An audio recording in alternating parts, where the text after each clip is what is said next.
People always ask me, well, how do you get so connected to nature? Why do you care about this? My answer is always, that potential is exactly the same in you than it is in me. I just have been fortunate enough and deliberate enough to cultivate it. So I think it's innate in every single human, which is why, despite all of the things that we're seeing around us today, I have great excitement about the future and our ability to restore and reconnect. I'd like to welcome my friend and colleague, Alexa Firmenich, to the program. Alexa is an investor, a consultant, a facilitator, and activist on the environmental crises, basically an all-in strategy on developing programs and interventions that repair our planet's ecologies. She is currently the co-director of Seed Biocomplexity, a new initiative with the aims of creating the world's most comprehensive assessment of biodiversity for any location on the planet. She also co-founded the Animist investment studio called Ground Effect to direct capital on behalf of other species and shift worldviews towards one of interbeing with all life. It's no surprise, longtime followers of this podcast know that my value system and ethics and what I care about, that Alexa and I found each other during the virtual connection of people working on behalf of nature. This was at times a personal conversation. Alexa is a friend and she is a champion for Earth's future, and I hope you enjoy this conversation. Please welcome Alexa Firmenich.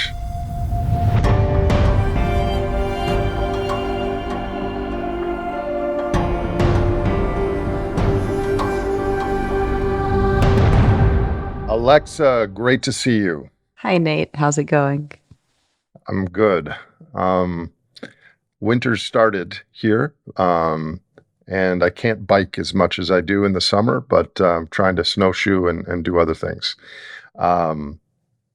Boy, I've talked to you so much on our little WhatsApp channels, and when I met you in Europe, there's just so much to talk about. How can we get started? You have a long list of things that you're passionate about, you're interested in. Maybe just start by giving a little bit of your background and what you're working on most recently, and I have lots of questions. Wonderful. And Nate, it was such a pleasure to be with you in the mountains some weeks ago, months ago now, I guess, in my home country, and I loved our long walks and philosophical musings. Let me start with what I'm doing now, and then I can give it a little bit of background. I'm currently managing sort of 2/3 main projects. The first one is I'm the co-director of an initiative at the Crowther Lab, which is a very interdisciplinary ecology lab at ETH University in Zurich. And the initiative that I'm co-directing, we're building the world's most comprehensive measure of biodiversity for any location on the planet. So it's a super exciting project, and I can talk more about that if you'd like. About 5 years ago, I launched my own investment vehicle, investing on behalf of nature. It's called Ground Effect, and it's an animist investment vehicle, which I can also get into. And we have about 20 plus current investments across grants and for-profit, all trying to support nature and obviously the communities who live close to the land to thrive and regenerate and do what they do best. And then lastly, I'm a little bit like you in that I do everything I can to speak, share, create, as much as it is to keep myself sane. I don't know if you have the same experience, but I have a podcast called Life Worlds, and I do a lot of writing and photography, and I'm a wilderness guide. I bring people out into the land. And so all of that kind of exercises my more holistic, creative, wanting to connect part of my being. I'm sure it's the same for you with your podcast. It is the same. Yeah. And so just, yeah, I guess how I got here, back to your question. I was thinking about this the other day. It's like if I were to teleport you back like 30 years ago, maybe 25 years ago, you'd find a very geeky, very kind of awkward and lonesome Swiss girl in the middle of the forest in Switzerland. We live outside of the city. surrounded by tons of books. Like I love science fiction. I love these like long epic novels that talk about like multi-generational timeframes. A lot of them were animals, though. The Red Wall series, if anyone knows those. Video games. I loved so many different types of video games and adventure games. So I was very immersed in that, but it was always with this relationship to nature when I look back towards it. And then I studied political science because I was deeply curious about the relationship between human and natural systems and how human systems perpetuate themselves. I think you've been, one of the leading voices in helping me to make sense of all of that. I worked in journalism for a while, and then I moved to Mexico for most of my 20s. And to summarize a long arc, I think it might be encouraging for some of your listeners to know, especially the younger ones, that I followed a very non-linear career path. And a lot of people around me, the word judgment might be a bit strong, but there was definitely curiosity around the different trails I took and paths, but they were always centered around wanting to understand the living world much more deeply and human psychology fundamentally. And that obviously leaks into what we do with human systems. So I worked with many NGOs doing land-based regeneration projects, working with local communities, biocultural restoration. I launched a company myself that was guiding learning journeys for investors, CEOs, executives into the land, looking at regenerative economics and business principles. And that was because when you're working with an environmental nonprofit, for example, you often see that a lot of the damage is happening upstream in the economics and the mindset, right, of extraction, consumption, etc. So it was a very powerful tool. We ran that for about 2 years, brought about 100 people, 20 people through the process. And I continue to be a facilitator and deeply committed to guiding those deep ecology experiences for people. And yeah, long story short, 4 or 5 years ago, started the investments and joined the lab about 1.5 years ago. So biodiversity, nature, human society and economics has been my big focus. So why are you focused on biodiversity, and why does this specific ecological issue call to you rather than something more stream than just climate change writ large? I love this question, Nate, because I feel like this question is the basis of our friendship. Like fundamentally, like your love for all beings and for life is, I think, the glue that connected us from our very first conversations through to now. And so it's a question I would want to ask you as well. There's a series of emotional reasons and very practical ones. Which ones would you want me to start with? Whatever you take your guess. Are called take your pick. Yeah. The emotional ones. The emotional ones. It's always interesting which ones you lead with first. For me, it's quite simple. I think that emotionally, it's easy, right, to fall in love with, I don't know, a furry-haired lemur or a Chinook salmon or a particular tree friend or tree that you have close to your home. Biodiversity is what we're in love with, right? Whereas in a way, carbon and climate has become almost like a deadening conversation around a very abstract concept, a single molecule. Now, if you're a perfect animist, you can absolutely fall in love with the molecule of carbon. I would great merit to that. But in a way, they contain very different ways of relating to things. Like 80% of people have nature as their screensaver. You work throughout the year, you save up to spend 2 weeks going into the land. Like nature is, I think, fundamentally, we are all biophilic. You want me to pause? Wait a minute. Yeah. 80% of people have something on nature as their screensaver? Yes. What does just that one sentence relative to the rest of the things in our economy, what does that say about our economic system and about us, really? It says a lot about what we value and what we find beautiful, and probably the dissonance when you look up from that screensaver to the other windows and the other things you're doing and maybe your cubicle. But it's a message about what we value. And so fundamentally, obviously, carbon and climate, they are one and the same with biodiversity. And most things that we've referred to as carbon are living beings. They are part of the natural world. But, for me, poetry is what gives us art and dance and music and culture and myth. And it's this rich, rich tapestry out of which human civilization and culture emerges from. And like, just try this thought experiment for a second. Like, imagine a planet that had no more elephants. The last elephant was gone. Or a planet that had no more tigers. Or no more, place your favorite creature in the middle of the circle. Even if you had never met any of those creatures in your life, come across them, wouldn't that somehow inside of you create a fundamentally different feeling of the earth and what it is to be alive? Like, we exist because all of these other beings exist, because these ecosystems exist. I can see it in your face. So for me, these are the emotional reasons, like, why biodiversity. Whereas if I was to tell you, 33 tons of carbon is the sequestration potential of a whale. 33 tons. It's a different physiological response. So I don't know if you want to comment on that before I get into the practical reasons, but for me, that's why, again, biodiversity is what we're for, it's what we're in love with, it's why we want to create these changes, it's why we'll consume less, it's why we'll make the efforts to change our lifestyles. Whereas climate, unfortunately, has become what we need to abstain from, what we're doing wrong, et cetera, et cetera, et cetera. And it's a big tech focus, like it's an engineering problem as opposed to a values, Yes. deep humanity tethered to nature problem. Yes, absolutely. So do you think that those emotions that people feel and the fact that 80% of our screensavers are something nature related, is that related to people's experiences with nature as they grew up? Or do you think it's something innate in who we are as evolved beings on this planet? Like you and I, you said that you grew up as a nerdy girl in the forests of Switzerland. I was a nerdy boy in the forests of Southern Oregon, and that imprinted nature on us.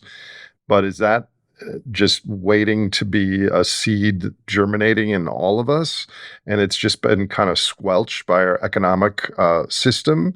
Or what are your thoughts on that? 100%. I think, first of all, early childhood exposure is key, because those neuronal connections that get made in early childhood with the living world. I had John Young, who's an amazing nature mentor, come on my podcast, and he's done a lot of work with the 8 Shields method around nature connection and mentorship. He trained with the Sound Bushmen, and with a host of other elders. And he says, there's primary connections that get made with the living world in early childhood that is very hard to replicate, and you can't skip that step. And so part of the work that is upon us today is to recreate some of those experiences for adults, because it can happen. It can happen. And that kind of leads me to the second part of your question, which is, E.O. Wilson, amazing biologist, ecologist, philosopher, speaks of something called biophilia, which is also part of our core sort of investment thesis, if you will, ground effect. And you're checking if it's on your bookshelf. It's here somewhere close. You better have some E.O. Wilson. I have all of his books, but I actually have biophilia, and it's close by, but not on this shelf. So there's the answer to your question. The innate love of life or of nature, or put in your ecological word, that human beings have. We are physiologically hardwired to connect to the living world, because first of all, for thousands of years and going back through, genetic history until when we were, emerging from the ocean, our bodies are hardwired to sense the land, read the land, connect, listen, and feel. And when we do that, our bodies and souls drink from that. And so for me, it's, people always ask me, well, how do you get so connected to nature? Why do you care about this? My answer is always, that potential is exactly the same in you than it is in me. I just have been fortunate enough and deliberate enough to cultivate it. So I think it's innate in every single human, which is why, despite all of the things that we're seeing around us today, I have great excitement about the future and our ability to restore and reconnect. But maybe we can get to that after. I do want to get to the practical part of the biodiversity question, because I think for rationally oriented listeners, it's also There are some important myths, I think, that are to be dispelled about the differences between biodiversity and climate. And so now we're moving out of the terrain of sort of psychology and soul and care and all these things and into some of the Could I ask you one more practicalities. question about the psychology and the care? Many Because questions. if I don't, I'll forget Many, it many, many. later. Um, the statistics for biodiversity, as you and I are acutely aware, have been quite disheartening for a long time, and accelerating. And I used to be obsessed with shows like Planet Earth and the BBC and nature documentaries, and I can't watch them anymore. Even as beautiful as they are, it's a little painful for me. So my question for you is, yes, we are all have the potential to care and love nature the way you said. And I think that is a huge opportunity for a cultural awakening. Mhm. But those of us in the scout team that have the empathy and the love and the diligence, as you said earlier, it can become too painful at times. How do you manage that dichotomy? And do you think it's true that those who are most empathic and feel what's happening to nature are doing great work, but they have the risk of being overwhelmed and saddened and burned out? There's many ways to approach that answer. Yes, and not just those who work in nature, but those who work in all of the meta polycrisis space. There's incredible burnout. And I think one of the most important initiatives or series of initiatives that I'm seeing are how those who are on the front lines of this movement or the back lines doing the brunt work of, the brackets in COP or whatever it may be. I'm referring to the brackets when you're trying to fill out those, those documents in the main halls.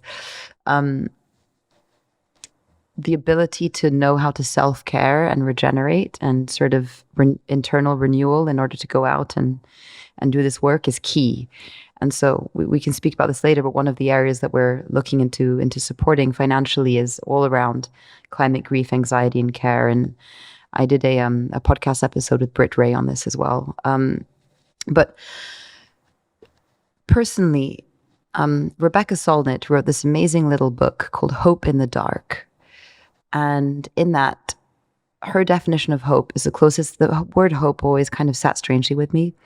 Her definition of hope is the closest that I've gotten to understanding the way that I relate and I'm able to sort of greet the world with, beauty and expectation of something better. Hope is expectation of a different outcome without specifying what it needs to be. And it's hope in the unknown and all the possibilities in quote unquote the emergence. Like she writes in the book, inside of the word emergency is the word emergence.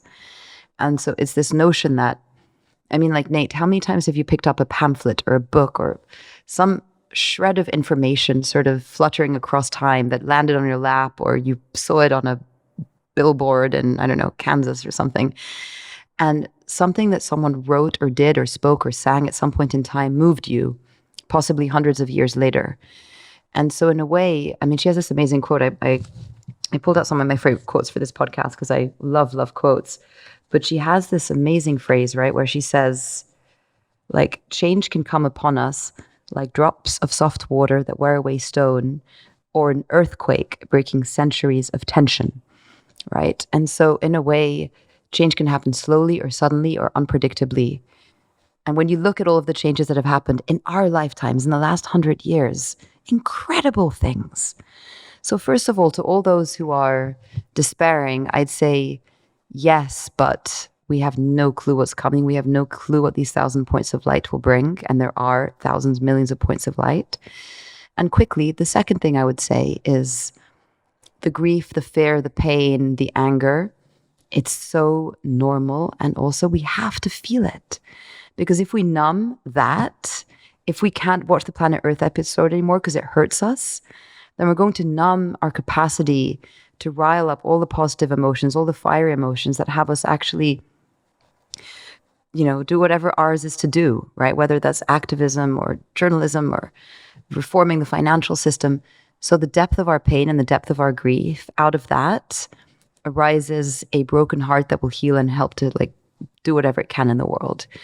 And so actually psychic numbing and dissonance and denial and all of these sort of counterintuitive psychological processes keep us further away from the actions that the world needs.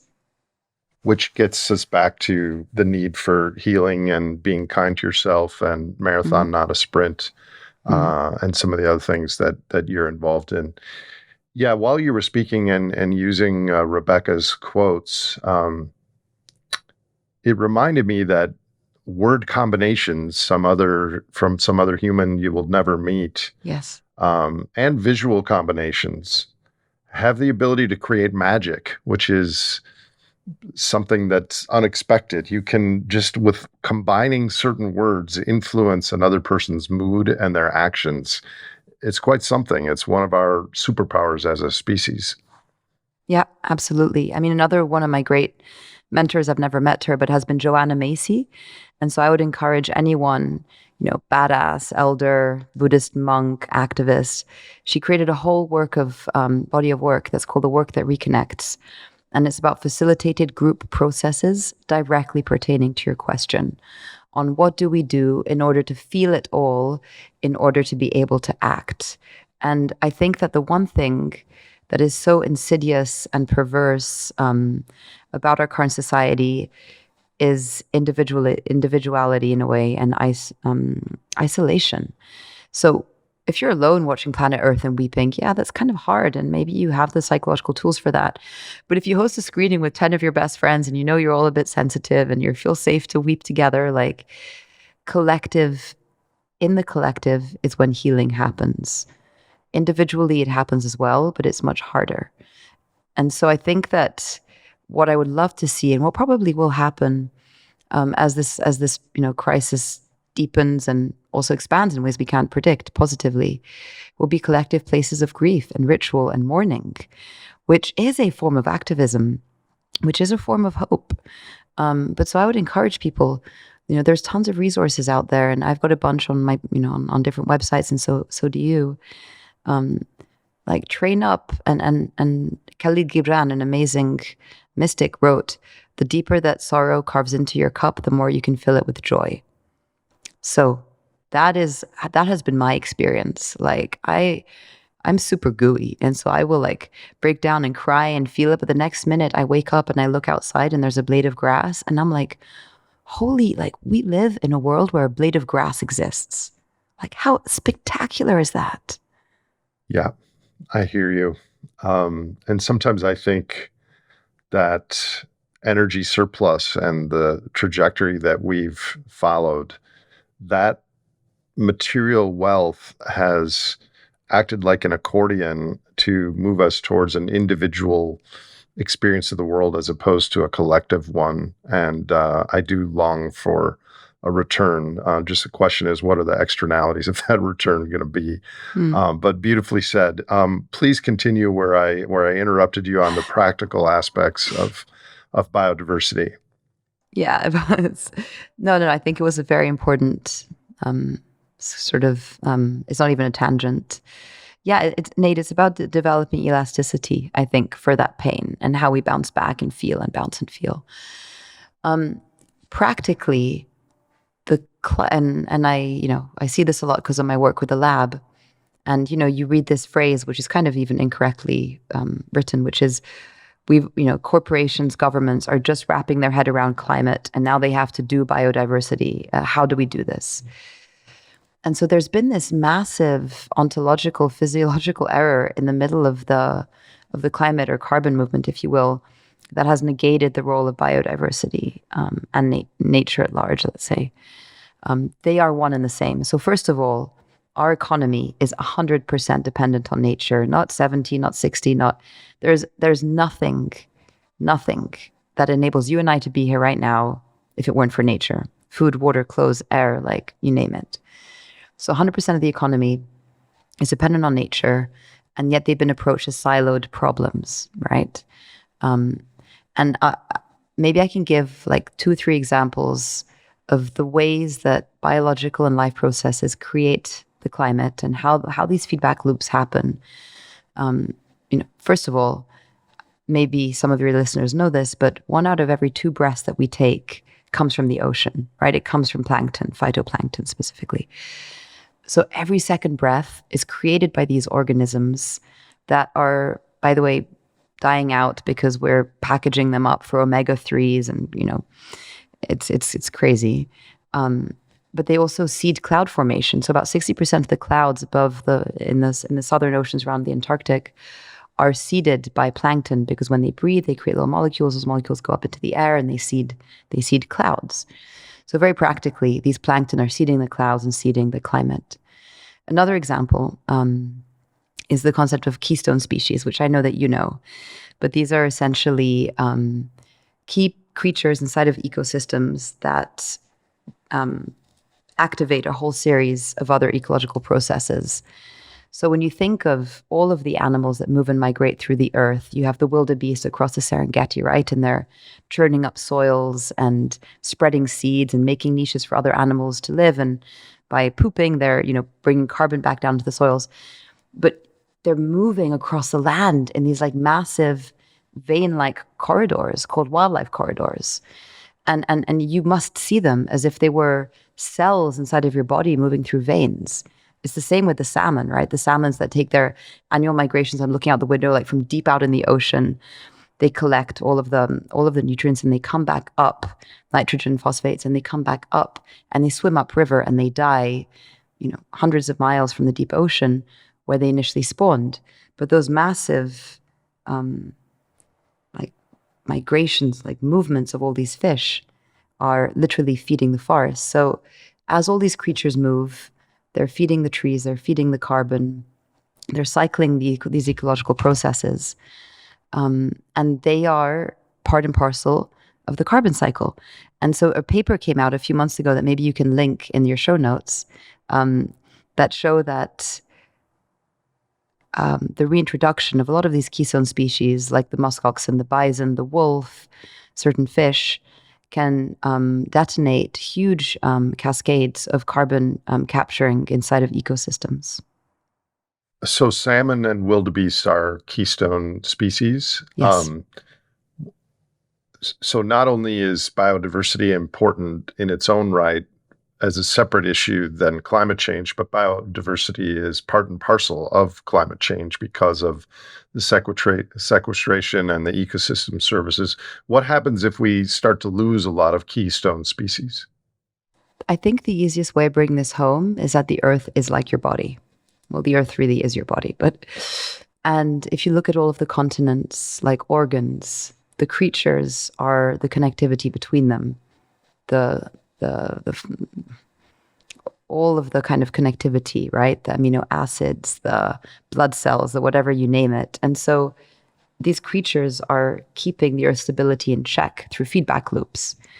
So if these species disappear, it would be as if you're cutting off vital connectivity between your different parts of your body. So therefore, your body goes out of whack. So you may get invasive species coming in, you get disturbances, right? Ecological disturbances Keeping with your analogy of the earth as a body, what are dare I ask what the implications are that we've lost 70% of the populations of animals, birds, fish, reptiles, and insects since I've been on the planet? The way that this functionality gets lost is very quiet until it's very hard for ecosystems to recover. So in climate science, there's a concept of tipping points, right? These are states in which an ecosystem or region will just enter into a new state if enough changes happen to it. So you think of the melting of the ice sheets or the Amazon becoming a dryland savanna. The absence of these key cyclers of life, let alone for all of their other values that I spoke about earlier, means that nature's, hanging by a thread. However, Rewilding is a movement that I am a part of and have supported. And it is astounding how quickly life bounces back. I mean, you bring back beavers to an ecosystem and, within a few months, right, the pools are back. I have Derek Gow came on my podcast. He's an amazing kind of renegade rewilder from the UK. And he speaks about, the lights come back on and everything that can sliver, fly, or swim just comes back to those little ponds. And, I think that we have friends who are reintroducing beavers in rivers sort of slightly illicitly because they were just like, we just need to get the beavers back. The reintroduction, especially of these keystone species. And another paper came out last year, 2023, showing that there were way more keystone species than we even knew, right? And so the reintroduction of them, it is astounding how quickly nature bounces back. So yes, we have lost a lot and we need to get life through this bottleneck right now, which is why we need to conserve and protect many of these last wild places and create the connectivity between them by allowing creatures the space to move. How successful or growing, or is there a lot of momentum behind the rewilding movement? Can you give some other examples other than the beavers? I know that E.O. Wilson championed the idea of half Earth, where humans live on half and wild creatures are undisturbed on the other half. And it's kind of a good Overton window to get us going in that direction. And there's 30 by 30 initiatives and stuff. But what can you unpack rewilding as a cultural theme a little bit more? The word culture was important there. It can be a culturally contested word as well. In the UK, for example, there's a lot of tension around the word rewilding. A slightly perverse phenomenon has begun happening where rich landowners purchase large tracts of land to rewild them. But it's not a sort of commons-based, democratically, land redistribution kind of thing. So I think like with carbon markets or even biodiversity markets that are coming, and we can talk about that, we need to be very careful. But there's a few groups that do this amazingly. So I'd encourage anyone to check out the work of Rewilding Europe. It can be everything from restoring crayfish to the Apennines in the Italian Alps so that all of those, those streams and rivers get back their functionality, to bison. So bison are being reintroduced. I was visiting some rewilding projects in Romania, and the bison, it's like the wildebeest. They churn up the soils, they capture the carbon, they clear out the undergrowth, more trees can come in. And actually, in the US where you're based, the wildebeest and the First Nations had this very symbiotic relationship where they would migrate with the wildebeest, and the wildebeest would clear the land and they would, plant Buffalo, in the ways. I think. Sorry, buffalo, bison, exactly. Thank you. Wolves, you've got the famous example, obviously, of the reintroduction of wolves in Yellowstone. So these are all sort of examples of rewilding. I think that rewilding in today's world has to come with a relationship to human biocultural economy. I think some of the misinterpretations of the half Earth could be conservation, 1.0, which was fortress conservation, which was kicking native people off their land to create these enclaves where only nature thrives. It would be ideal if we could understand how to create these corridors, and there's lots of tools for coexistence between humans and the reintroduction of some of these creatures, because they don't kill a lot of livestock, but it takes, one sheep being killed for fairly enough for farmers to be completely against. In Switzerland, we're about to cull quite a big portion of our wolf population, which is heartbreaking because of attacks on farm animals. But the attacks aren't so marked. But the question is not how do we sequester half the earth for wild creatures and we take the other half ourselves. It's how do we learn to coexist and share our land with those who came before and are our kin and are our ancestors. And obviously a lot of native communities or IPLCs have that knowledge. But it's about learning to coexist with more of that wild on our doorstep. I have a couple of follow-ups to that. One is a story that recently happened to me. Like you, I love megafauna and all the different 6,000 mammals species on the planet, particularly African megafauna like lions and leopards and elephants. And you read stories where Maasai warriors have to kill a lion for some ritual, or they're protecting their village, and so they have to kill one of these beautiful animals, and you get really upset about that. Like, why would they do that? And yet, a few months ago, a raccoon came in my barn and killed three of my chickens. Um, and I was like, God dang it, I can't have that happen. Now, I didn't kill it. I captured it and drove it like 7 miles away and let it go in some forest. But what is the difference between me and this raccoon, and that raccoons are abundant here, versus someone in another part of the world that has animals that we might deem as really important keystone species for our planet? It's this coexistence and the boundaries of your moral compass and your daily life. Yeah, What do you have any thoughts on that? totally.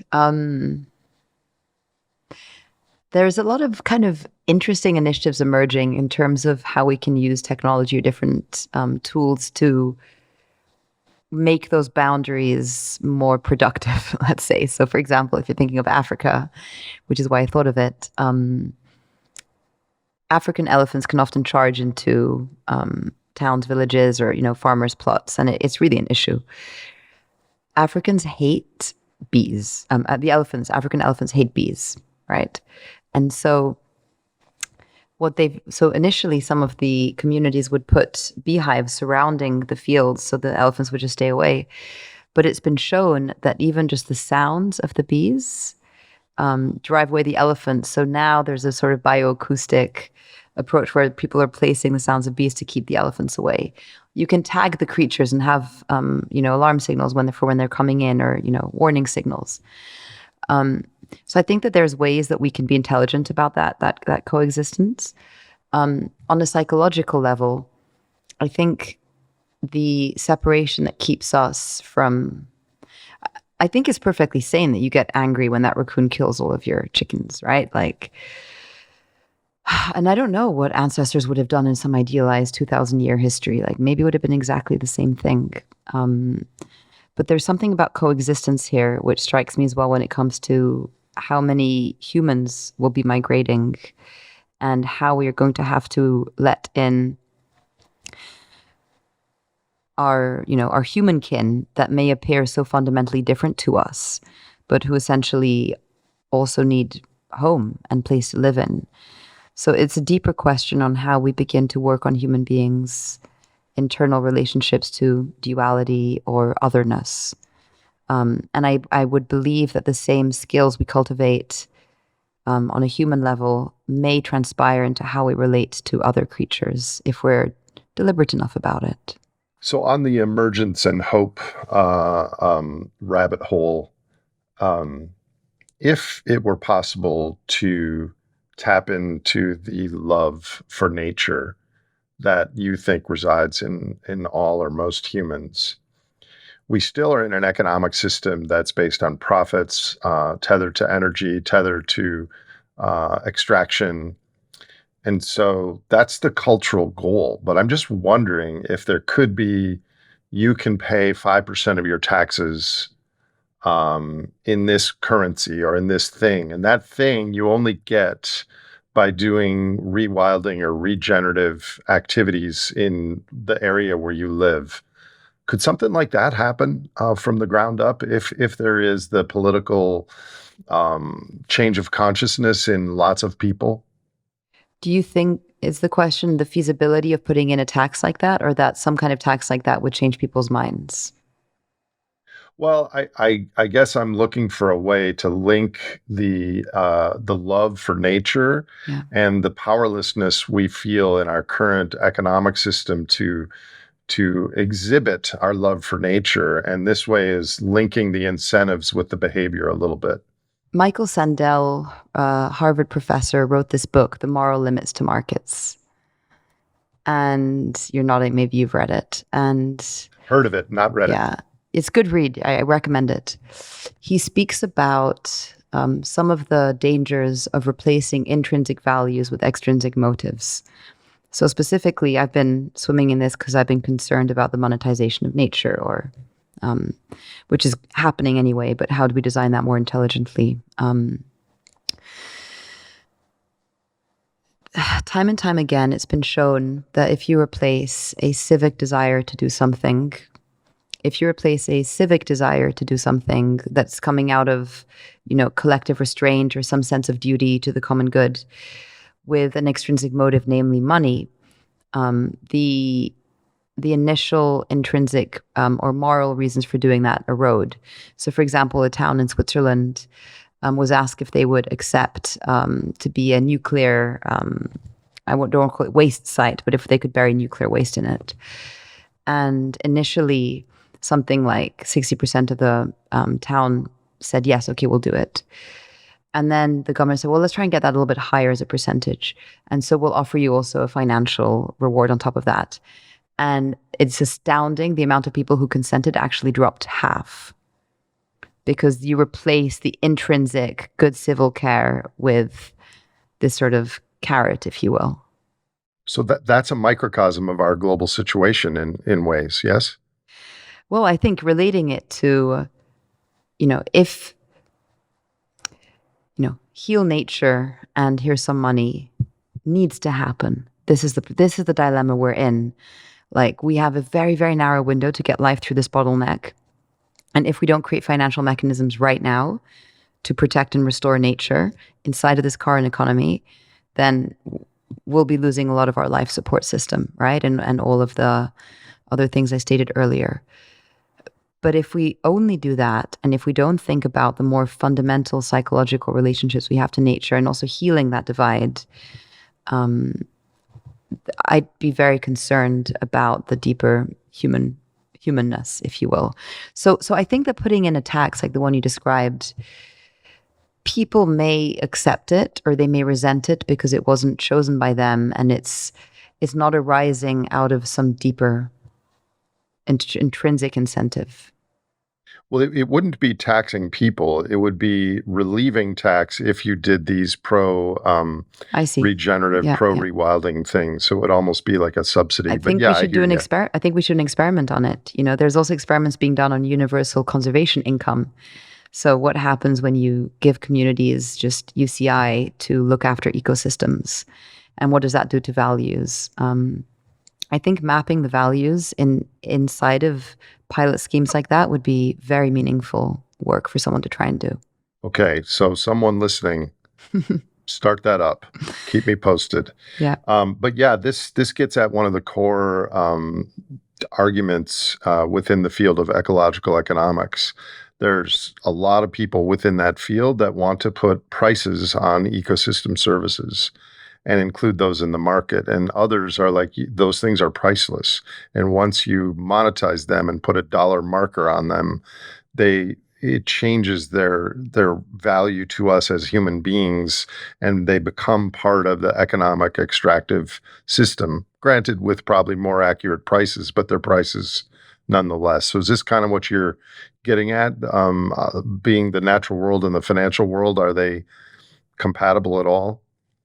I think the question is less, are they compatible? Because with billions of humans on the planet, we need some kind of system of value and exchange. But it's under what conditions or what changes to the financial system do they become compatible? Like, what are some of the tenets that need to be upheld? And I was curious about a few weeks ago that I didn't know the etymology of finance. Have you looked that up recently? The root of the word finance. No, the root of the word, I don't know. Yeah, right. It's interesting. It's the repayment of a debt, if you will. It's having an obligation to something or restitution. Isn't that so interesting? And so, well, so the relationship of humans to the entire natural world of planet Earth is finance in a way, because we have an enormous debt to nature. Exactly. And so for me, and yet we're using debt to extract more and accelerate the destruction of nature. Mm-hmm. So the question is, I think the Capital Institute wrote this paper, Regenerative Finance, but it's more, how do we design finance to pay that debt back more intelligently? And I think that we must think in terms of time horizons here. So in the short term, there are very meaningful schemes that we can develop and design that I think are important for ecological and social regeneration. And it's more about how those things are structured. So, for example, what do we do about the commons, right? Like finance has to answer the question of these ungoverned, vast expanses of landscapes, and how we incentivize their protection, considering that all harm can be externalized into them. That must be answered. We must answer what we can do about land privatization and ownership. Because if, ecological economics or let's say, I don't know, impact investment goes in and you can start spending a lot of money off doing things with land, with biodiversity and otherwise, how do we make sure that we naturalize, in a way, those gains is the way that I think about it, which is it's not just those landowners or those real estate funds or real asset funds benefiting from the income from that carbon or biodiversity, but it's cycled back into nature and communities in the same way that nature would have it. So I think these are all sort of design constraints that have to do with land tenure, land ownership. Biodiversity credits is a huge conversation that we're in the middle of because we're creating this measurement layer for biodiversity. And in the terms of biocredits, the question there is, should we enable offsets at all? Well, offsets have existed for, 20, 30 years. What would a biodiversity credit offset, what physically would that be? Can you give an example? Yeah, for sure. There's a whole taxonomy of them. So there's about, 6 different categories that a group that we work with, Nature Finance, has outlined. I can send you that paper later.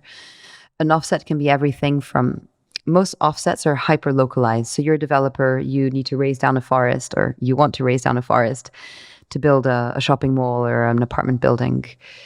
Some ecological value will be lost there. And so you must recreate that ecosystem elsewhere, replant trees somewhere else. That's a biodiversity offset. Or then you have biodiversity certificates, which are essentially, I'm Nestle and upstream in my value chain, I've replanted some trees or done some watershed restoration. And there's different ways now via MRV, which is monitoring, reporting, verification. So it's a combination of ground truth sort of sampling and satellites, remote sensing. You can show that you've committed some good deed in restoring that ecosystem. And you can essentially have a biodiversity credit, right? Showing, hey, I've done a good deed. Now that can just remain there. It's emitted, but it's never sold or traded. And in a way, it's a way of showing your investors or your stakeholders, we're assuring ourselves, and we're assuring the long-term viability of this business. It's not just a do-good action. That's the point. It's like protecting nature means you're ensuring the viability of your business in the long term because you're supporting the very fundamental assets that your entire business depends upon. A big question right now is whether biodiversity credits should be allowed to be traded, whether you should have secondary markets or derivatives and all of these financial tools on top of that. The argument for that says that for markets to generate enough money, they need to be liquid, right? And so the tradability, let's say we plant 100 trees in the Amazon and that generates, 100 biocredits. And let's say you have a profit share, revenue share with that local community whereby they get 80% of any future sales of a credit, which doesn't happen right now in some of the carbon markets. So it's sort of benefit sharing, if you will. If you can trade that once, that community gets 80% of the value once, right? And then the developers get the other 10 or 20%, let's say, for the work that they did in developing and monitoring and reporting. If that credit can be traded 10 times, they'd get 10x money back. And so you can see which why they it's would then appealing. go spend at Home Depot and Walmart and other places on things requiring carbon and extraction. It's a good question, but you saw the results coming back from that UBI experiment, right? That what the world's largest UBI experiment, where actually yeah, you sent me that. People don't always spend on consumption necessarily, but more money doesn't always mean better for the planet, granted. So that's kind of the question on biocredits. I have an article that you could link to, which is called Selling Nature in Order to Save It. And in that, I outline a lot of super interesting arguments for and against this financialization of nature. And I have a couple questions. First of all, I'm not a fan of the carbon trading schemes because I think they're mostly schemes, but at least carbon is kind of standard. But I would think biodiversity would have a biodiversity quality asterisk on just about everything. Because if you're going to develop a shopping center in Ecuador by the Galapagos, and then buy some credits to buy some farmland in Kansas and put some trees there, that's a little bit different of a biodiversity quality. Yes? Absolutely. And so in the conversation of offsets, there's a few working groups right now on this biocredit conversation that are sincerely trying to learn from the mistakes we've done in carbon markets and saying that biodiversity can't be fungible in that way in an offset market across vastly different ecoregions. But there are other dangers. There are four main dangers, and we can quickly speak about them. But one is ecological. When you create these ecosystem service markets, the way that they're structured often incentivize the reproduction of very strange and artificial ecosystems that nature wouldn't have. So if you look at stream mitigation banking, which the US did, which is the oldest ecosystem service markets, they prioritized rivers that didn't stray, that didn't erode. And the sort of, the proof of a good river restoration project was that it didn't erode, which is ridiculous because rivers move. So the carbon tunnel vision or the optimization of any one ecological variable, for example, number of species or proximity to a protected area, means that you will begin to incentivize the overproduction of that one thing. So we could get monocultures of specific types of biodiversity, which is happening now, which is why the tool that we're building at the Crowther Lab is attempting and really will be the world's most holistic measure of biodiversity, because we're taking in all the possible variables across genetic, species, and ecosystem level diversity to try and negate as much as we can that over-optimization for one variable of what we call nature. So those are the ecological risks of these markets. One thing that keeps popping up in my mind is a lot of this is happening fast, and people are becoming aware and working on these projects on rewilding and regenerative agriculture and bio credits, et cetera. Except it's just at the margin of this juggernaut of the Star Trek Borg of an economic system that is still optimizing extraction and profits and all that, the superorganism. And if those could be linked somehow, like in New York State, they're outlawing propane stoves because propane, it comes from fossil fuels and it's bad for climate. The COP28, they're trying to phase out fossil fuels without the rest of the world agreeing that that's necessary. It's like a conversation within its own little tribe and echo chamber. And yet the value system of 80% of humans having screensavers of nature, if there is a way to link those so that it's a much more agreed upon thing, which is why I think your work is so essential on this stuff, which is unpacking humans' connection to nature as a value system, the consciousness of what you care about in your life. Somehow that needs to be integrated with our incentives. And I don't know how to do it, but I think it would be much more scalable if people like you and working on these efforts for biodiversity, if that was acknowledged as one of our cultural goals. I'd say that it's less fringe and mainstream than what it might appear. For example, this year we saw the launch of the TNFD, the Task Force for Nature-Related Financial Disclosures. This was huge. It followed the TCFD, a very valiant effort of hundreds of people trying to calculate in impacts, risks, and dependencies of value chains on nature, so corporations. It's very likely that most global companies will have to disclose their impacts and risks and dependencies on nature in the coming years. So these are huge shifts within the financial industry, which is why this was the COP with the most amount of financiers, right? And the Biodiversity COP that was in Montreal last year, the same. There's a lot of initiatives underway right now to reprice sovereign debt, for example, linked to nature KPIs, key performance indicators. Central banks, there's a whole greening the financial system movement where central banks are looking at, okay, how do we calculate the true cost? And regenerative agriculture was niche maybe a few years ago, But I'd say now, where we saw what was happening in this latest COP, which was the first COP where food was really hugely present, with 100 and X, what was it, 60 countries signing up to globally reform the food system. So I'd say that things like rewilding are still a bit niche, but fundamentally calculating in the costs and the impacts of this massive debt that we've incurred on the natural world, and understanding that if we don't do that, the whole house of cards comes tumbling down. That is exponentially coming into awareness. And I think that all of the natural disasters we're seeing, and people forcibly having to leave their homes, it's having us wake up. So luckily it's not niche, and I'm surrounded by so many initiatives that I can't even count them. That's good to hear. Yeah. So you also are an ESG investor, or in that sphere of environment, sustainability, governance. Can you unpack a little bit about your work in that field? Sure. Yeah. I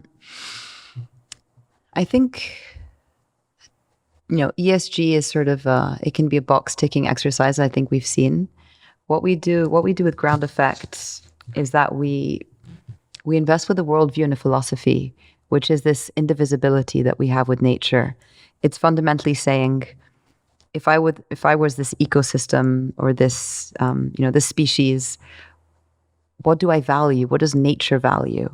What are all of the voices that we're not bringing to the table from the other kingdoms, let's say, of life? And so we're an animist investment vehicle. And for those who haven't come across the term animism, if you think of an ecology as like a web of relationships, animism is the felt sense of those relationships. It's the sense that the world is alive, that we're embedded in this web of relationality, and that there are many other beings out there who are their own persons, and only some of them are human. And they are a genetic kin, they are our relatives, and they have just as much right to be here as we do. So a lot of ESG or even impact investing, I see as sort of what can nature do for us and for the human economy, and how can we keep thriving? And that's just not how I feel the world. The way I feel the world is, how can I support the thriving and the regeneration of these other beings? And sometimes they value things that I don't necessarily value, or that the economy doesn't value, but that are fundamental to the underpinnings of life, right? Maybe a little gnat, a little tiny fly, is serving a critical purpose that I can't quantify or understand. But just because it doesn't make it into my calculation doesn't mean it's meaningful. And so very practically, we're using financial capital, money, to try and turn it into something that nature values.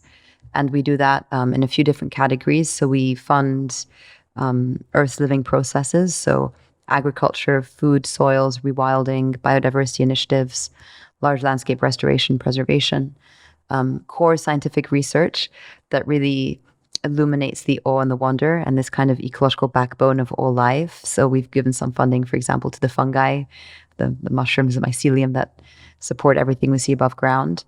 We support kind of Gaian voices, if you will, or those who speak on behalf of nature. So advocacy and journalism, activists. We've supported the rights of nature, which is giving other entities in the living world legal personhood inside of the human system. It's incomplete because who are we to grant them our personhood in our legal system? But it's still a bit of a hack. It's like ecocide. It's like, let's use the current legal tools that we've got in order to encourage more of this life to thrive. And one of the latest categories that we're looking into for this next year is the development of human inner consciousness or wisdom. So the inner growth of human beings, and how do we embed a much more wise operating system inside of our human, our human systems. It's so impressive. I am such a fan of your ethos and your work. And I'm realizing that we have not even got to half of the topics I wanted to cover, and we're an hour in. So we might come back to the philanthropy and ESG investing, but I want to talk about, you have a podcast. It's called Life Worlds, which you started. And from the main page of your website, the podcast series that explores how to orient your life around nature. We discover the mindsets, skills, and actions that are required to partner wisely with other forms of life and engage in acts of brilliant restoration. What inspired you to do this? And could you talk about your experience? It's always funny to hear something you've written read out to you. Right? I guess two main reasons. The first is through this work, I was meeting such amazing characters, probably a little bit like you. And it was like, I need more people to know about their work and have their voices and their initiatives and what they're doing in the world, right? And so initially, the podcast was I want to give a platform to all of these incredible actors that are really, really pioneering different approaches at this moment in time. But the reason why I chose Life Worlds and the focus I give to all of the episodes is that our culture is steeped in duality, right? In this I, them, me, this othering, if you will. And as I mentioned earlier, my frustration with a lot of the climate and nature movement is it's still for humans, for human sake, on our terms. And I believe, and it's pretty certain that the more that we think like ecosystems and take their interests in mind when we rewild, restore, do agriculture, do law, do finance, the more intelligent the intervention is, but also the more that we transform. And so at the core of the podcast is this question on the human separation of nature. And so with all of my guests, they're not just exceptionally adept in their fields, but they are all cultivating a different worldview and relationship around nature, where there's a different relationality, the integration of constituencies of different voices. And in a way, Michael Abelman, who's an amazing farmer who came on with one of the first episodes, says, how do we make our way into the slipstream of the biological activity of all life and see ourselves as part of that system? And so what I ask with Life World is how people cultivate their own internal worldviews and skills in being able to embody the perspectives of ecosystems, both because it leads to more intelligent intervention, and secondly, because that's one of the psychological and spiritual transformations that's really needed right now. Do you, in your experience, there's Mother Earth, and we're talking about Gaia and all the other species and the ecologies. Have you found that that women and the feminine side of humanity is more in touch with that, or is it 50-50, or do you notice anything along those lines? I think the feminine in each of us is just waiting to be expressed, no matter what body or whatever you find yourself in. There is a feminine principle, which is more nurturing and life-giving and tender and and in touch naturally. Feminine leadership is something I exalt and only want to see more of in the world.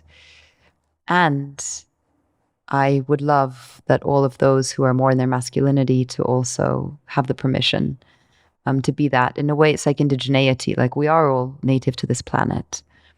And so, yes, more feminine in the world, but more feminine in all of us. And in terms of the podcast, the guests are completely split along those lines because, it's more about cultivating a deep sensory skill set and acuities and perceptions than necessarily the bodies that we're in.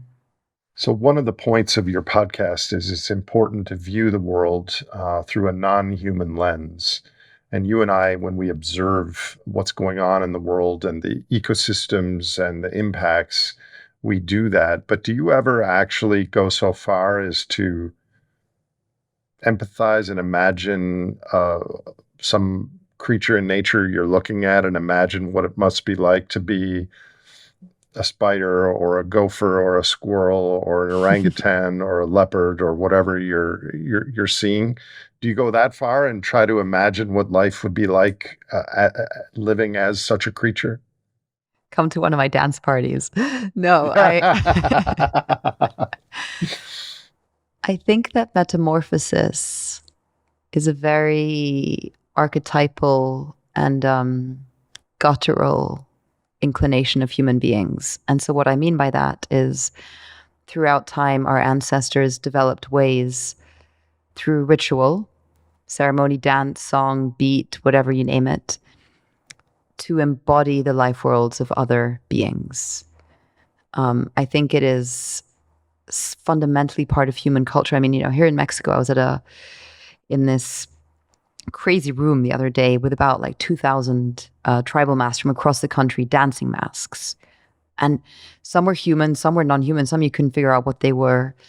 But our ability to shapeshift and take the form of other beings, I think, has been culturally present in most continents of the world.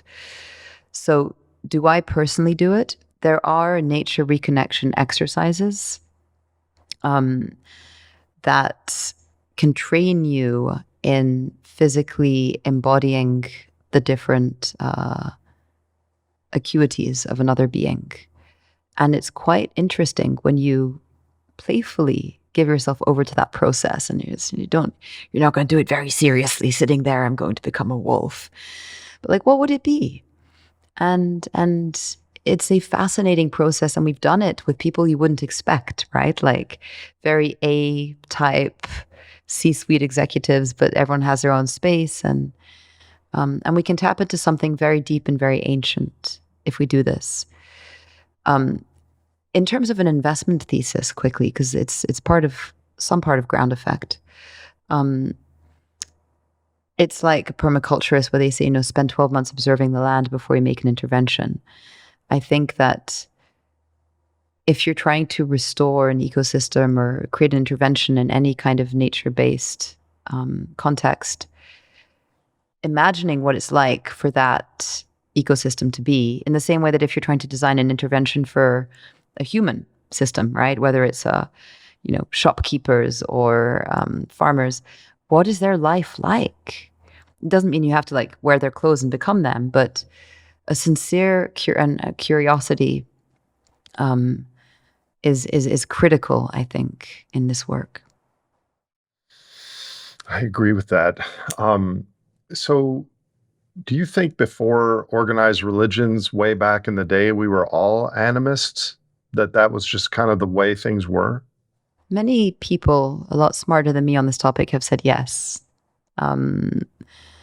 Animists just being, we understood that there were energies and rivers and rocks, and we existed within these cycles and life processes that also transcended our own planet, right? But these cosmological cycles of time, we've really lost that cyclicality. And for me, animist is also systems thinking. It's like things lead to other things. They're entangled. There's emergence. There's chaos. It's all of the kind of systems 101. And because we were so activated. So animist would be the world philosophy most linked to systems ecology. Oof, I would have to think about that one. It's a big statement. Keep going. Sorry to interrupt. No, I think it's a good question. Let's entertain that for a sec. It's tricky. I think because animism permeates a lot of world philosophies. Like I've practiced Buddhism for quite a few years, and in a way, animism is almost like a practice. It's a worldview of understanding that the world is alive, as I said earlier, and that things are entangled and that we can have relationships with them. You, I know from our conversations, have relationships with your animals, right? That may seem silly, but it's true. And so they're my family. They're your family. Only about half of my best friends are humans. Exactly. I love that line. And so is that animist, or is that Buddhist, or is that humaning, or is that being an earthling? It's the boundaries aren't so clear, but being in our bodies and having sensory acuities to sense and feel the world is a fundamental part of systems thinking, right? Because you have to adapt, you have to watch how things move. And if we're cut off from all of that sensory intelligence, we don't have access to a deeper form of knowledge. So that's the way I would answer the question. So here's a bit of an aside, but given the limits to growth and the peak oil and the four horsemen and the other things that I talk about, I think we're approaching a cultural transition, both in our economies and in our relationships, everything, the great simplification. I predict that as things get more chaotic and uncomfortable relative to the past, that humans' penchant for religiosity and for group cohesion around a purpose and a story that's larger than ourselves will become widespread. And I think there will be a lot of new religions that pop up from some charismatic person with a story. Many of them will be untethered from reality. I think the animist story of we are on this spaceship Earth hurtling through a lonely, dark, lifeless universe, this blue-green planet is special, and the species that we share it with are precious. And this is what I ascribe my meaning to and my purpose. I think that will be one of the religions of coming decades. The question is, will it be just a tiny thing on the far fringe, or will it be serious and meaningful and maybe shifts our entire culture? I don't know. Any thoughts on that? Yeah, it's a very good question or thought. I think the answer to it will be in relationship to how we're able to work on some of the things you spoke about earlier in the podcast relating to grief and despair and tribalism. As the crises upon us will lead to massive displacement and the breakdown of fundamental ecological systems, food, etc., we could tip the other way, right, and become deeply tribal and sectarian, and that is a very possible outcome, which is why I think that supporting and working on the cultivation of much better human psychological tools and human wisdom and all of this inner work that some people think is woo, but no, it's leadership. It's like we need people to be wise leaders in this time. If we're able to, in a way, E.O. Wilson again, like Paleolithic instincts, medieval institutions, godlike technology. If we're able to take those Paleolithic instincts and make them a bit more sophisticated, and that can constrain or bound our behavior in relationship to that technology and reform those institutions, I think we stand a very interesting chance. Something I have seen, and this came up a lot in my podcast, is that when we heal the earth, we heal ourselves. And we don't wait around to be a fully, like woke, enlightened human being to start doing all the good stuff. It's like sinking your hands into soil, right? Like people who work in inner city farms who have had a history of drug abuse, or substance abuse. Just sinking their hands into soil is so deeply healing. Or the Chicago Green Corps, right? Like going in and, under financially privileged communities who start to restore their parks, who never had a relationship with nature, suddenly become much more deeply connected. So I think that feedback loop between human and land will happen because we have so much to restore and protect, and the incentives around it are emerging and the initiatives are emerging, and there is a movement. So we will see this earth religion happening. Now, something that I want to posit to your listeners is any system of faith needs places of worship. And I would love to imagine different urban centers who have like nature temples, or it sounds kind of cheesy, but like where are places that we can go which aren't linked to a current world religion, where we can sit amongst others or do things amongst others who care for the earth. And whether you're a Hindu or a Buddhist or a Christian, it doesn't matter. But we're here for our relationship to the wider whole. That, I think, is a very interesting artistic intervention, for example. So do you think it's important to be able to attach oneself to some piece of land, somewhere one might call home, and considering and thinking about that place as sacred, or even an extension of oneself? I mean, I've lived where I have for the last 17 years, and I'm used to it. And sometimes it seems almost mundane because I know the trails and the trees and the animals because I have my wildlife card out. But I also become very deeply connected, and I know when something's different. Mm-hmm. And when I travel and I come back here, I can't wait to go on those trails again because I feel I don't own it. It's not that. It's that this is my place where I'm tethered. What do you think about all that and the importance of connecting to land? Well, first of all, I think that whether you feel connected to it or feel that it's sacred, it is, first of all. So it is all sacred and you are all connected to it, whether you're awake to that or not, you know? The importance, Simone Weil has this great phrase. She says, rootedness in place is one of the most important needs of the human soul. And so fundamentally, the answer is yes. Now, there's a certain colonialist way of doing it, which is I erected this land and you're mine. But there's this longing in my own heart, and it's to be claimed by a place, right? Instead of me claiming something, it's, wow, can some place in the world call out for me and have me come and tend to it and steward it and look after it? And again, as I said before, like we are whole by the nature that we make whole. And so the more that people can tend to a patch, it doesn't have to be like a glorious, mountain range, I mean, who has a mountain range anyway? But it can be an unglorified, very unsexy kind of local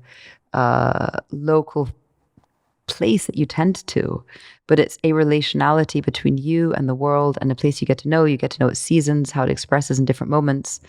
John Young, who I referenced earlier in terms of nature mentorship, he speaks of these this concept called sit spots, which maybe you've come across. It's a very common educational tool for kids and for adults, really. And it's you find a place within 15 minutes of your home where you can sit. It can be a park under a tree, but you're looking out. You're looking into the natural world in some way. You're there, and you go there if you can every day. 10 minutes, 5 minutes. You sit, 15 minutes, and you sit in that place, and it's your sit spot.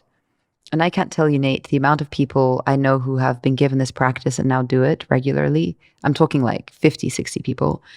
And their relationship to their sit spot transformed their lives. And as John Young says it, it's like initially your relationship is like a string. It's like a little string to the place. But over times and over sits, those strings become a rope. And then that rope binds you to that place. And then if you're bound to a place, it's like all of this metacrisis, even the word, it's like, what the hell is this? It's like this hyper object I can't grasp. And so these local connections are doorways into caring. They're places that open the aperture for us to understand and relate to and process what's happening in these wider systems. For viewers of this show that found what you just said as beautiful as I did, how would you recommend that someone just get started to cultivate that relationship where they are? Just find a sit spot within 15 minutes of where they are. Well, how else do you get started? So, I mean, you obviously have sit spot practices. There are tons of these practices. On my podcast, I have a bonus episode called Sensing Place. And there I share some different practices people can do. One of the basic things is like, learn where you are, like understand your watershed, like literally like map out your watershed. Like where does the water come from? Where does it go when it leaves my tap? Where are the reservoirs? Where does my waste go? Like situating yourself in a place and then looking at it across time as well. Like what did it used to be? In the Regenesis Institute that train you how to be a regenerative practitioner, it's a great course. There's a concept called the story of place. And in the story of place, you look at geological time processes, migrational, human and animal. Every single place has this latent identity or potential, just like every human has their own unique flavor, no? Like their own little charisma or way of being, their own color. And so get to know that part of your place. You can do a story of place, for example, and just committing to being there. And pollinator pathways and all these things that can sound very trite and kind of parochial are actually, I mean, some of the wisest and most grounded people I have met, who I trust the most, are people who are embedded in their place through some of these very humble daily acts. And is this available to everyone, or is this a little bit of a privileged elite Western society where those have access to wealth, have access to parks and such, or can anyone in the world start this in their local place. It is a privilege to have access to green spaces. I think, for example, I was reading a statistic about the UK recently, and it's abominable. Like inner city, underprivileged communities don't have access to a green space. And ironically, the most privileged people are the ones who spend less time in place and who move around from place to place and are the least binded. And so it's interesting because it's like a function of privilege, but it also correlates negatively sometimes. But to answer that, I don't know if during COVID you saw this phenomenon of weed watching. It became viral. People became obsessed with the weeds that grew like under their house. People. Oh, I didn't see that. Yeah, there's Wow. there's a whole I did a whole episode on urban ecologies, and it's like there are ways even in the city to create those threads and those ropes and those cords that I described earlier. And in that episode, in one of those episodes, I speak about the Chicago Green Corps. And I think that if we can support neighborhood revitalization programs or inner city developments for some of those communities to just begin to participate in, creating parks, which, by the way, we will need because of climate mitigation adaptation. Like we will need more nature in cities because otherwise they become, these heat domes. And so even a few trees really shifts the temperature in a microclimate in a city. So it's incredible because both, psychologically and spiritually, this is important, but climatically, there are all the right incentives to do this, and water catchment and, erosion and flooding and all of these kinds of things. I'm going to put you on the spot with a hard question. And this is a question that I might do a Frankly on later today because it's just suddenly become a bee in my bonnet. A bee in your bonnet. I love it. You and I have spoken on the issue of the superorganism and Moloch and the surplus created from agriculture and then fossil carbon and then currencies, world reserve currencies, and now AI. And it's just accelerating this power dynamic in human systems. Mm-hmm. And of course, we need bottom-up value shift and all the efforts that you're working on and many other people. Those are critical. But I sometimes wonder if the main thing to shift this planet away from the Wile E. Coyote cascade moments ahead is to somehow shift the consciousness of 1,000 to 2,000 elite people in the world away from consumption, extraction, status, power, into recognizing that, well, first of all, they're going to lose all that on the default path. But secondly, that we have arrived at a species level conversation. It's not their fault that we're here, but it is within their power and their fiduciary, given where they reside, to maybe make big changes. That's a big question. Do you have any thoughts on it? I think if we don't attempt to do that with the right few thousand people, the damage that is happening will be greater, right? So for me, it's not a question of if, it's a question of how. It doesn't mean that consciousness shouldn't come at the expense of, just average people and, everyone else. But I think that people who today steward disproportionate influence and power and capital, possibly, if they can have some deep, embodied, and like there's no going back kind of notion of some of the things we've been discussing here, everything that then bursts forth from that place will be different. Any action they take, because it's not self-interest, it's something deeper. And we need people who hold that to understand and redistribute and serve the whole more greatly. How we do that, I don't think it's through facts. I think it's through, David Whyte said, poetry is the thing against which I have no defenses. Poetry is the thing against which I have no defenses. It's through something aesthetic and poetic and poignant and embodied. And people can experience this in a midlife crisis. In a way, these are rites of passage. And, if you were to tell me like one thing that you wish everyone on earth could do, once in their life.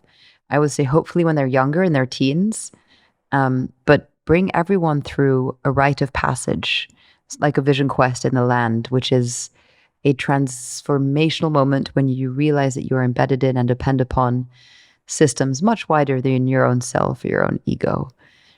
So this is how I would begin to go about something like that. Have you witnessed that with people that you've brought through your nature expeditions and such? Yes. Yes. Well, maybe you need to have those nature expeditions for those 1,000 to 2,000 elites. Sign up, come with Alexa. I would not call them elites because that's already stroking the ego. Yeah. But if we could draw up a list of people who are willing to take 4 or 5 days to go deeply into the land and listen to actually some of their deepest callings of what they are, I would love to draw up that list with you. Let's do it. But these things are happening. I mean, there are people who are working on this, right? And so I think it's just about also skillful action and how we give those same people the tools once they reemerge to sustain that consciousness shift. Because I've seen it's equally destabilizing. And, some people have it after like plant medicine journeys. You return to the default world or to your job and you're like, what do I do? And many times you're tasked with stewarding a system of thousands of people. So you can't just overnight say, I'm going to close down Monsanto, because people are reliant on that. So for me, it's not just what's the experience, but what's the follow-on and what's the viable alternative for them to exist within.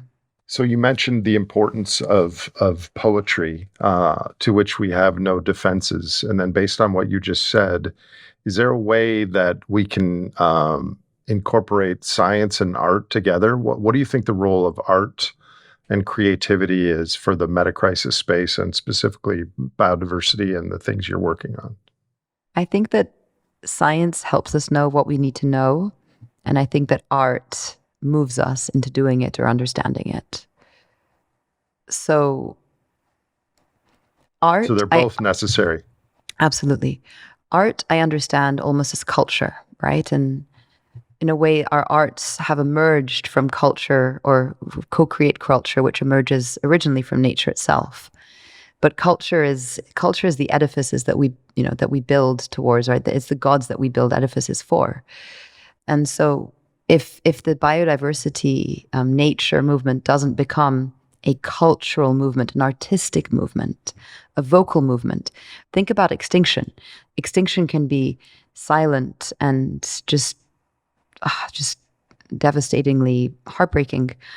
But what about if we had public spaces of mourning, or the Memorial Day to Lost Species, which does exist, right? It's what are all of these ways of expressing the things that the science is telling us in order for it to become visible and undeniable and real.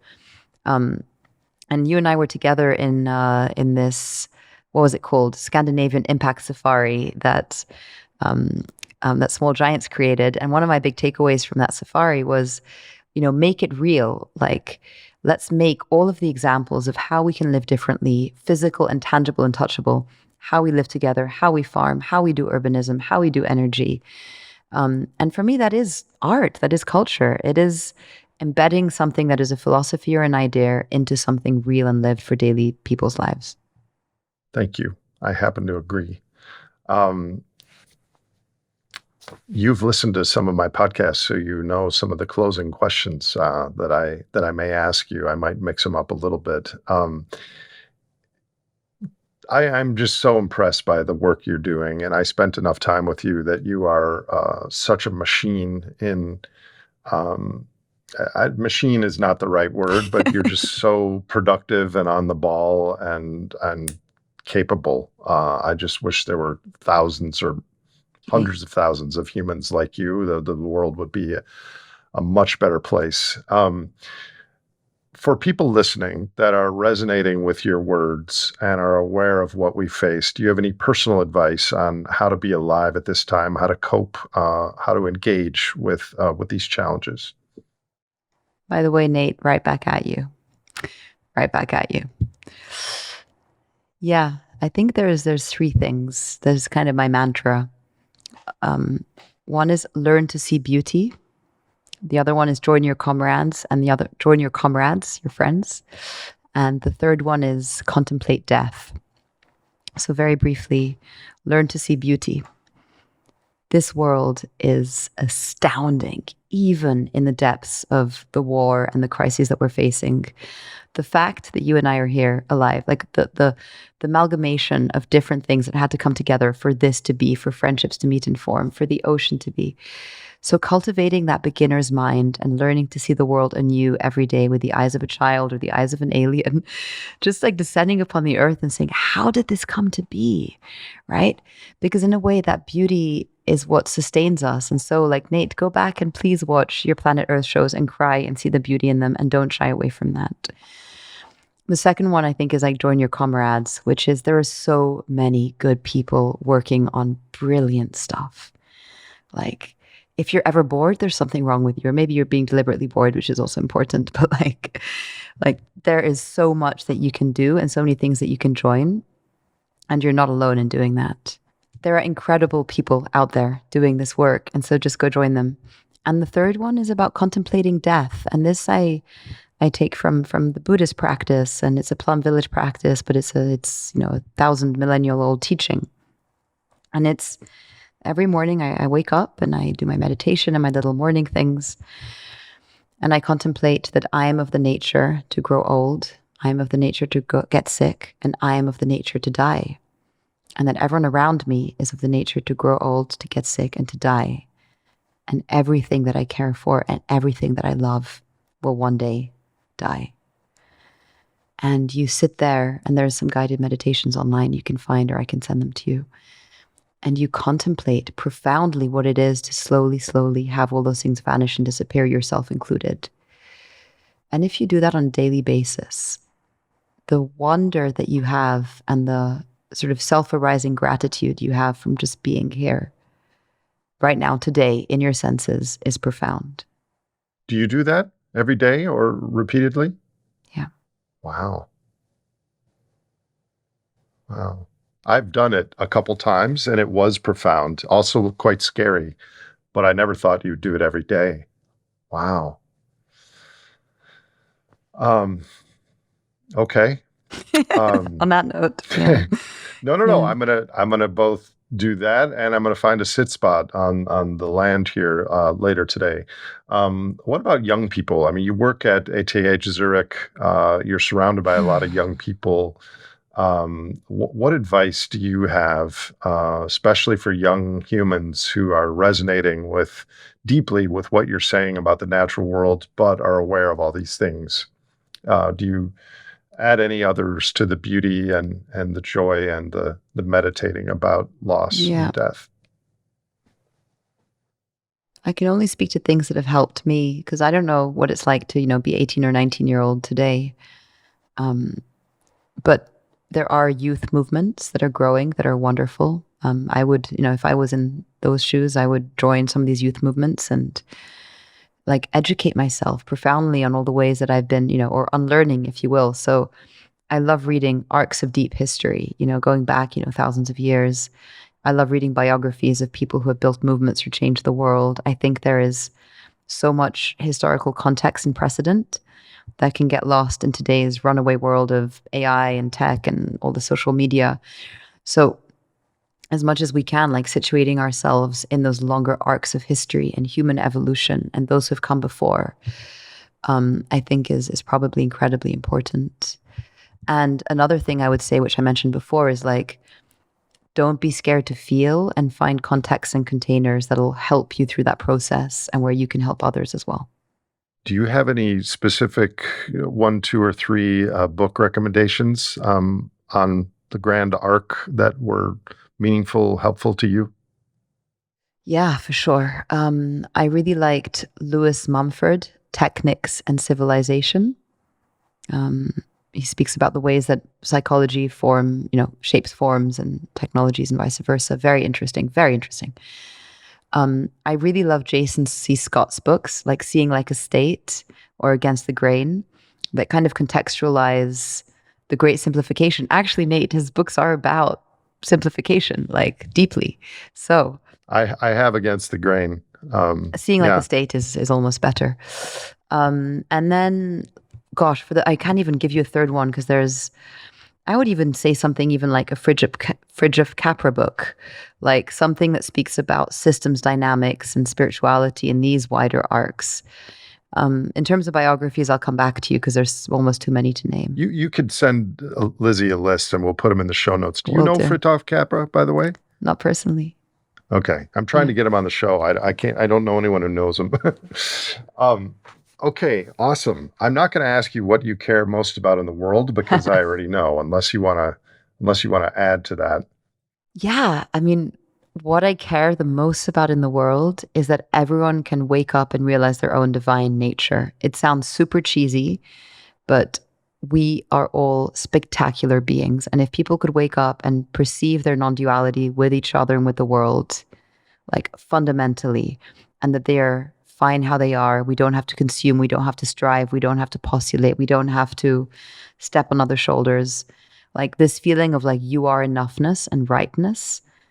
If I could just like create a bomb and like curve that around that globe behind you around the world, and just for everyone to wake up with that feeling, I'd be deeply curious what would happen.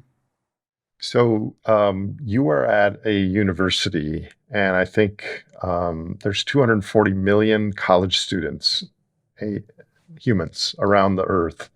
And the university has good programs and is moving towards environmental and system stuff slowly. But I think young humans, postdoc sort of people, have huge potential to weigh in on the research and the questions where society really needs to address. Do you have any suggestions there on research questions or programs, or how the academy can be more support to a living world in the future? Yeah, so one of the things would be research on a post 1.5 degree world. I know it sounds a bit apocalyptic and it's not necessarily what you'd expect me to say, but if we're looking at 2+ degrees, which might be just a reality, okay, what makes the most sense to do today? Because I think that a lot of the global initiatives we're seeing are not based on that understanding. And I know that you agree with this, right? Because so much of your work is around this. How would we think about food systems differently? Where would the food growing belts be?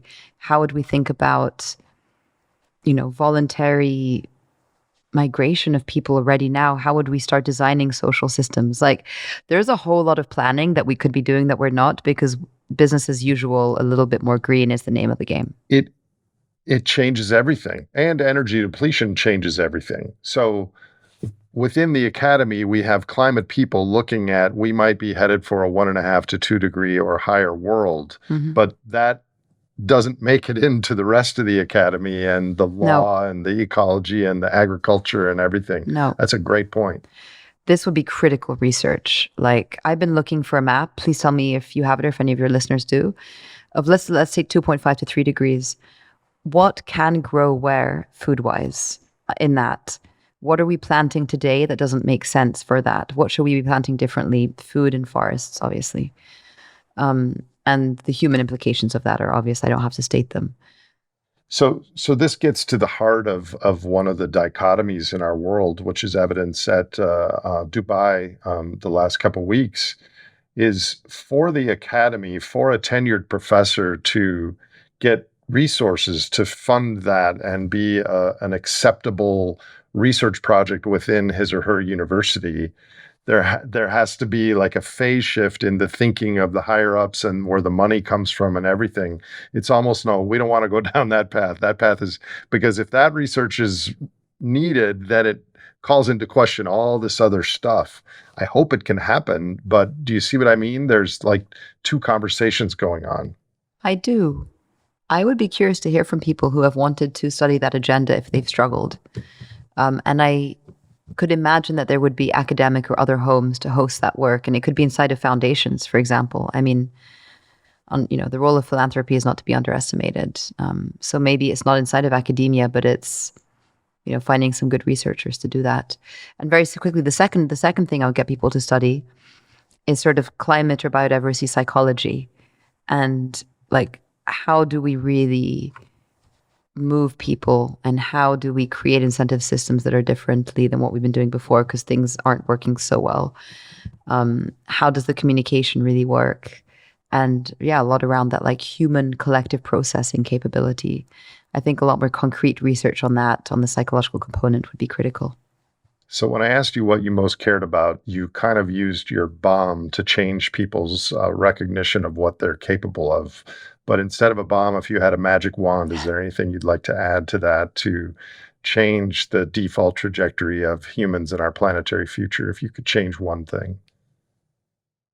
Yeah, I knew this question was going to come, and I really don't have an answer for it. I hope that in the last, hour, I've answered it in different ways. Because it's like, yes, let's give people vision quests, but then that seems trite when there's war happening. So then it's okay, what do we do about peace and justice? But that emerges out of a dual mindset. And so it's like, okay, well, let's tackle non-duality, which is at the core of religion. But then religion can become tribalized. So I don't know. You've heard a lot of these answers, Nate, over the last, I don't know how many episodes of your podcast. What would you do? What would be your wand at this point in time? Well, Kate Rayworth just asked me that on episode 100, and I said, very similar to you, that we need a change in consciousness to focus on the we versus the me, and to recognize that we're part of this interconnected natural world, and that life is precious. And if more people had that deep understanding, I think there would be ripples throughout the system, vertically and horizontally, and then better decisions, better research, better incentives, better institutions would emerge. Of course, there is no such magic wand that would do that, but we have podcasts, we have videos, we have conferences, we have education and work like people like yourself. So we're doing mini magic wands in our efforts. Can we crowdsource solutions from your listeners? Can you create like a one website Google form that's just, what is your hack for the consciousness shift, and see what people respond? There's so many opportunities like that. We have 3 people here on my staff, and I need to grow it. But that's a wonderful idea. Also, another thing that I'm thinking about, and I don't have the tech expertise to do this, but I'm sure some people do, to do a Discord on the Great Simplification, so that in a city in Switzerland or in Mexico or in Kenya, those people that are listening to this and engaged with it can connect with each other and form some local initiatives. Because I think you're right. When we find others who are working on this stuff, it is uplifting, and it gives a deep sense of meaning and purpose, and it will have impacts on the natural world. So I agree with you. Yeah, absolutely. I have so much more I want to talk to you about, so you have to promise to come back. If you did come back, what is, in addition to the topics we discussed today, is there one topic relevant to our collective futures that you are passionate about and would be willing to take a deep dive on? Thank you for the question. I'd want to deep dive on some of the solution sets around nature, or let's say approaches versus solutions. So nature markets, investments, initiatives, sense make together, like which ones make sense, which ones don't. What are some false solutions that seem to, portray themselves as, salvation, and let sense make some of the ecological approaches that are emerging at this moment in time. Let's do it. Do you have any closing words for this whirlwind overview of your work on behalf of the natural world? I'm very grateful to have had a chance to come on this and speak. Thank you so much, Nate. Thank you, Alexa. Good luck with everything, and I'm sure we will be in touch. Thank you. If you enjoyed or learned from this episode of The Great Simplification, please follow us on your favorite podcast platform and visit thegreatsimplification.com for more information on future releases. This show is hosted by Nate Hagens, edited by No Troublemakers Media, and curated by Leslie Batlutz and Lizzie Siriani.